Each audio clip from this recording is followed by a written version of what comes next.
Season 4 of the Manchester United series is here, and I am showing to you the squad that we have assembled over the past 3 seasons. We have De Ligt, Martinez, Mendes, Hakimi as our back four. Costa in goal. He's been absolutely brilliant. I'd say the player of the season. Neves and Ugarte in midfield are great. Kubo, Fernandes and Garnacho in front of that, and Højlund up top.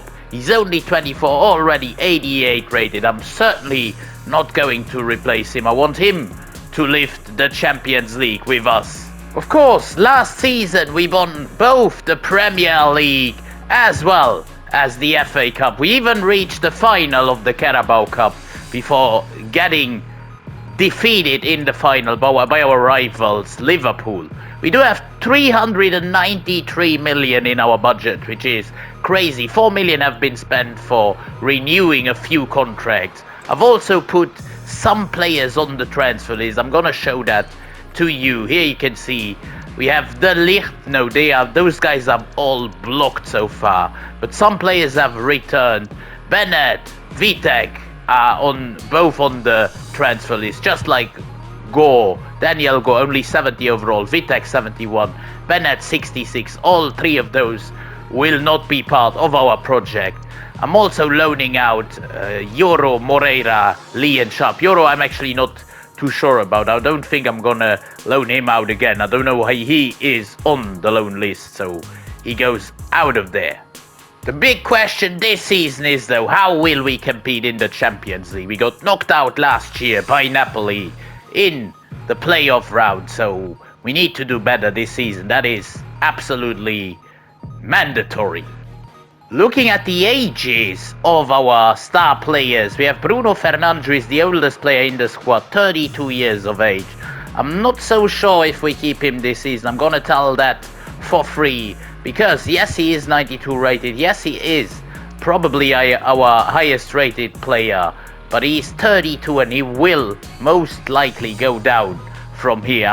I'm in two minds about this. Ruben Neves at the age of 30 is on the brink, but he's still in fine form and looks like he's going up. Bruno, by the way, his development plan, I'm showing that for proof, but is going down in 11 weeks. So that is the main reason why we might need to sell him, to be honest. Whereas on the other hand, Neves' development plan is also going down, but it is 156 weeks for him, so we are at least safe for another year with him, especially if he performs well. We have indeed decided to let go of one of our most important players over the last year or so. It is Alejandro Grimaldo. He's 31 now, and PSG decided to pay 100 million for him. That is crazy. And even still, we only got a C rating. There are actually 2 players on our shortlist that could potentially replace Bruno Fernandes. One is the Englishman Jude Bellingham.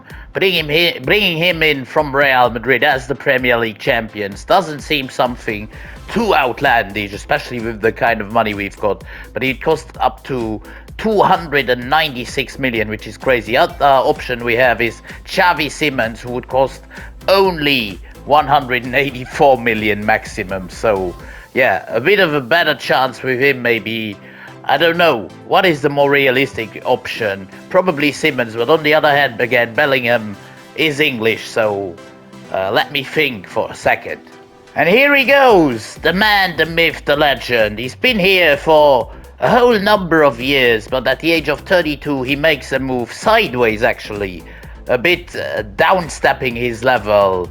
Going to another Premier League club, maybe not our biggest competitors.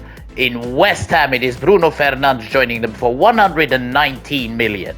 Then Go has also been sold for 4.05 million, and we've been allocated 3 million from him. He goes to Coventry City. 108 million have been allocated from the Fernandes deal. We've loaned a few players out. I'm going to show that to you. And 86 million for Grimaldo we get into our bank.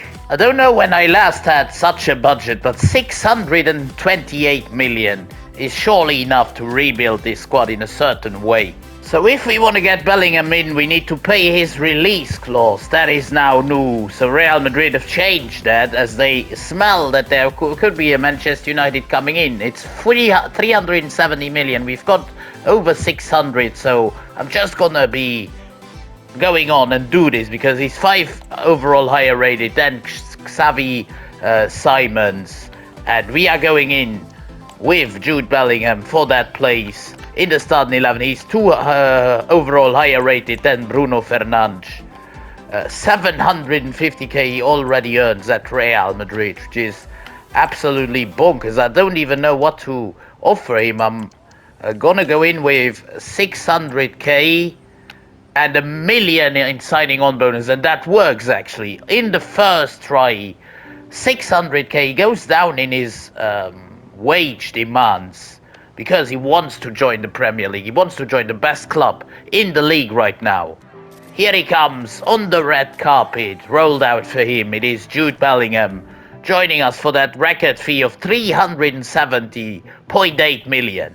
We are though not just done there yet, as we are also bringing in a new left midfielder, giving at least backup to Alejandro Garnacho. He's 3 overall lower rated. It is Jamie Bino Gittens, another Englishman.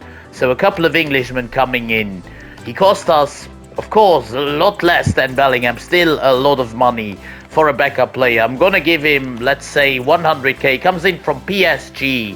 The Englishman, he wants a little bit of an increase in his salary, 110k wage per week, and that is what we are granting him.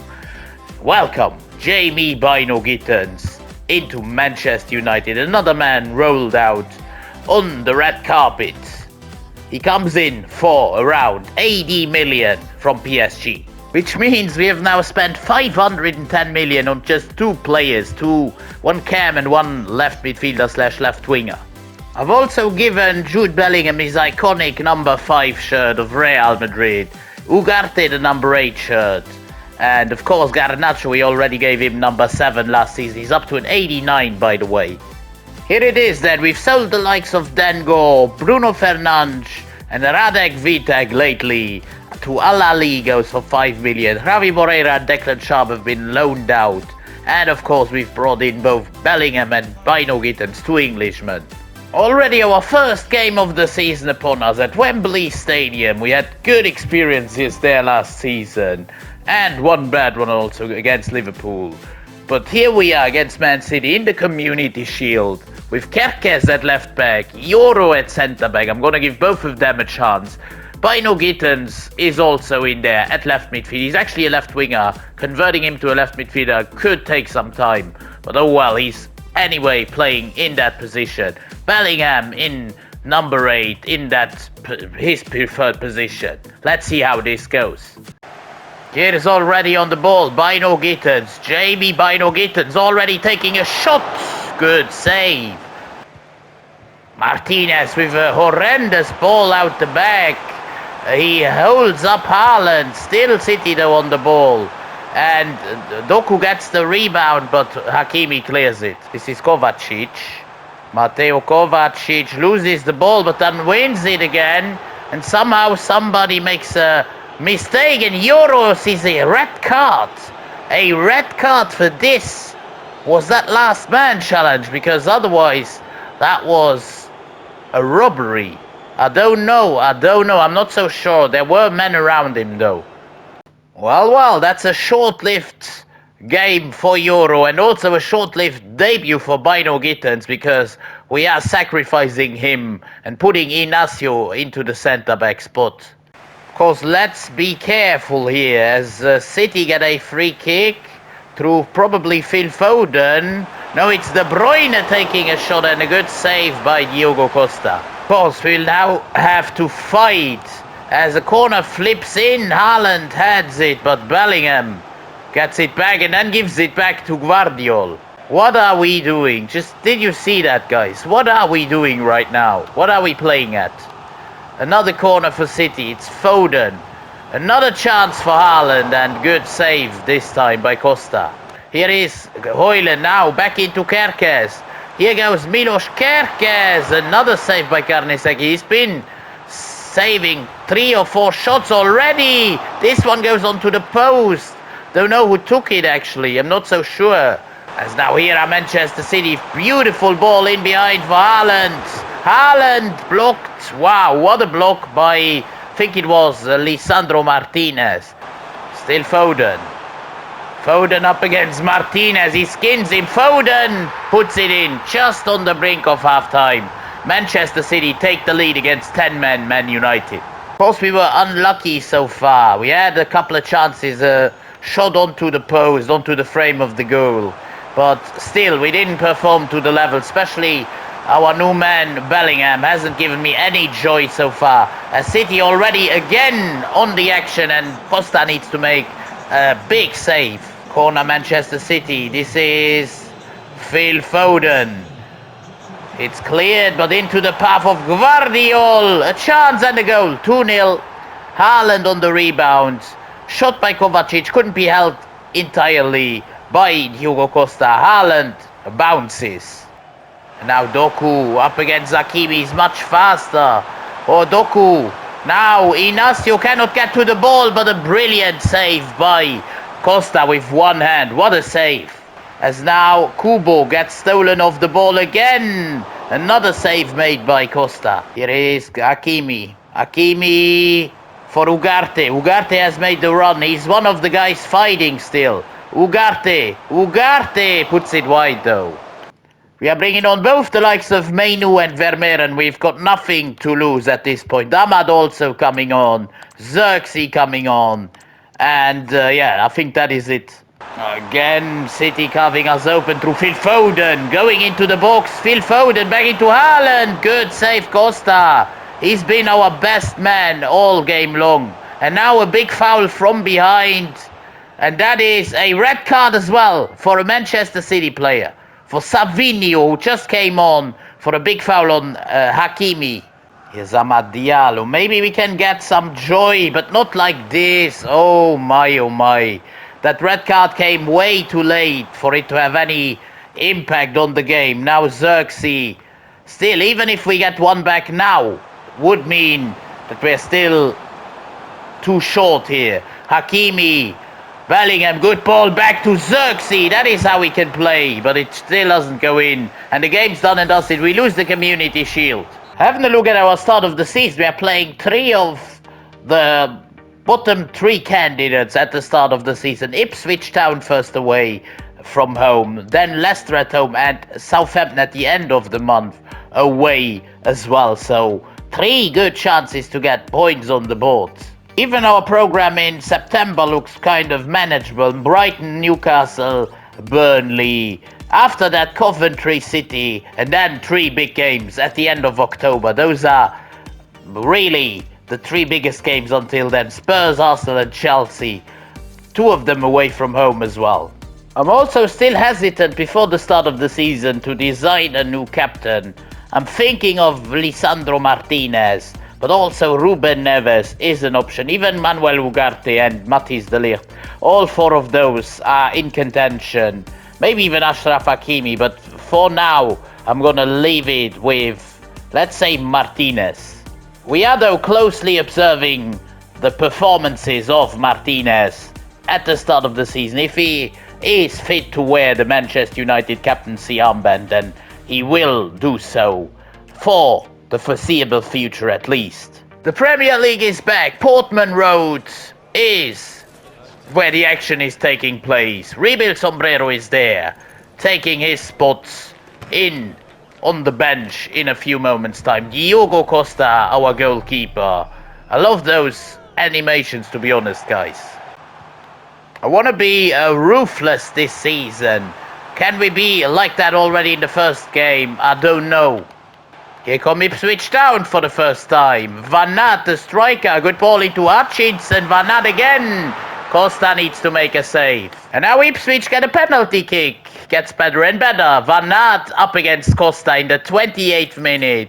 Will we concede the first goal of the season? Yes, what a penalty, to be fair. Wow. Broadhead for Ipswich. And again Ipswich Town on the attack.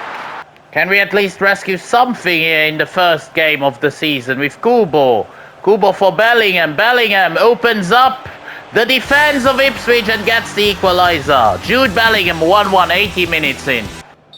And that's the game done and dusted. Not a great start, to be fair, but at least Bellingham gets on the score sheet.